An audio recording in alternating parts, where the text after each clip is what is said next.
أعوذ بالله من الشيطان الرجيم. بسم الله الرحمن الرحيم. الحمد لله رب العالمين، والصلاة والسلام على سيدنا محمد وآله الطاهرين. أما بعد، قال مولانا أمير المؤمنين عليه السلام: اليوم يوم العمل ولا الحساب، وغدا يوم الحساب ولا العمل. اللهم صل على محمد وآل محمد وعجل فرجهم. زنن بیا هم خپل مطلب بیان کوم. نه مخکې تاسو ټول ګران کتونکو خدمت کې سلام عرض کوم.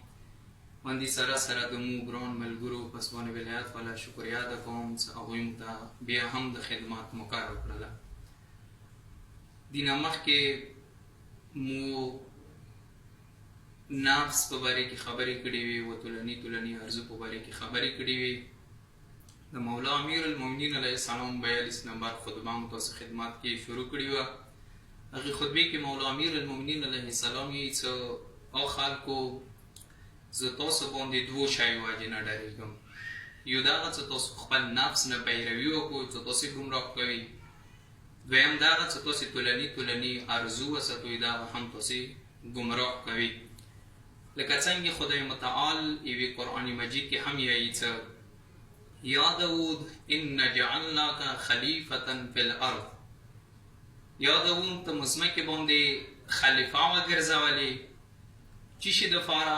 احکم بین الناس بالحق، څه بندگانو منځه حق سره فیصله وکړي، حکم وکړي. اصل مقصد دې کې دی ولا تتبع الهوا، خپل هوا و نفس نه پیروي مه کوه. ویلي که چیرې نفس نه پیروي وکړي نو څه به وشي؟ فیضلک عن سبیل الله. که چیرې تا نفس نه پیروي وکړله، نفس نه د اتباع وکړله، دا به تا د خدای والا کومه لیاره دی، فی سبیل الله والا کومه لیاره دی، هغې نه به تا ګمراه کړي، هغې نه به تا وغړوي. لکه څنګه مولا امیر المؤمنین علیه السلام اندغه خطبه کې مخکې څه فاما اتباع الهوا فیصد عن الحق. که چیرې یوه انسان نفس نه پیروي وکړله، هغه وشه بیا حق نه ودروي. هغه انسان چې هغه نفس نه پیروي کوي، هغه بیا حق ورته حق نه نشي ویلی، هغه بیا حق نه پیروي نشي کولی. و اما طول العمل فینسی الاخره. اما انسان که چیرې طولني ارزو وساتي، هغه ټیم کې انسان بیا اخرات په ویریږي. و چې کوم انسان چې اخرات په ویر شولو، بشک هغه بیا ګمراه شولو.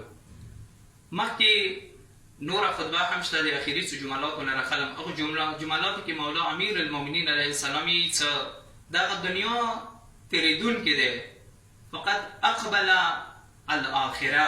تاسو باندې اخرات راتلون کړی دی، تاسو باندې اخرات راتلونکی دی، دغه دنیا ختم کېدونکی دی. اندیشون یایي مخکې زه عربي والا عبارت نه یم، چونکې کیدای شي وخت به ډېر واخیستلی شي، خو صرف ترجمه. هغه نه وروسته مولا امیر المؤمنین علیه السلام یایي چې دنیا و آخرت هر دوه خپل زمن لري، خپل بچي لري. تاسې کوشش وکړئ د اخرت بچیو نه وګرځېږئ، د اخرت زمنونه وګرځېږئ، د دنیا بچیو نه مه ګرځېږئ. ویلې قیامت پورې ځې خپل ځان بچي خپلو والدینو پسې پڅېږي. که چیرې تاسې د دنیا زمن شوئ، نو دنیا پسې به تاسې پڅېږئ، ګمراه به وئ.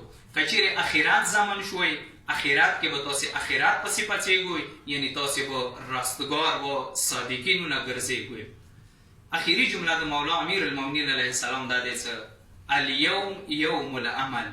که چیرې عمل مو کوونکی وي، اند نن ورځ دی، یعنې مرګ نه مخکې څومره پورې چې تاسې دنیا کې وي، تاسې عمل وکړئ. و غدا یوم الحساب ولا العمل. سبا یعنی مرګ نه وروسته بیا حساب و کتاب ریځ دی، وشه بیا عمل مو که نشته دی. انده حدیث تفسیر زیوی کې وي کیسې څه د بهلول دنا وکم، اندیزې باندې ختم کوم. بهلول دنا نقل کوي چې یو چاو کې، یو ځای کې، یو بازار کې بهلول دنا ولاړ دی.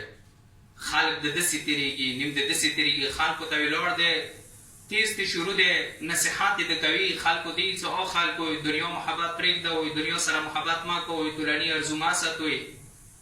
او خلکو اخیرات روانیسوی اخیرات زمانونه وګرځېږي هلکه څوک د استونه تیریږي څوک د دستونه تیریږي څوک د ورته غېږ نه چوي یو کس راغللو بهلول یې دنا ته ودرېدلو ورته یې څه بهلول ویله ویله څه دې کوې ویله صلح دې کوم ویله چا مانځه ویله بندګانو د خدای مانځه د بندګانو د خدای مانځه د صلح کوم ویله نتیجې ته هم ورسېدې ویله ویله څه نتیجه ده واخسته ویله نتیجه مو دغه واخیستله څه خدای هر یوې ته تیار دی خدای د هر یوه مني لیکن بندګان خدای د خبره نه مني خدای د یو څو خلکو کومې ګناهونه مې کړي دي کومه نفس نه مې تبعیت کړی دی راشئ توبه وکړئ زه مو قبلوم زه رحیم خدایم زه غفور رحیم خدایم زه ګناهونه معاف کوونکی خدایم او خلکو راشئ توبه وکړئ که خلک د ورته غېږ نه چوي خو اما وخت تېرېږي څه بله ورځې بهلول قبرستان کې ولاړ دی قبرستان کې تیز شروع دی نصیحتونه د کوي هماغه کس بیا راغللو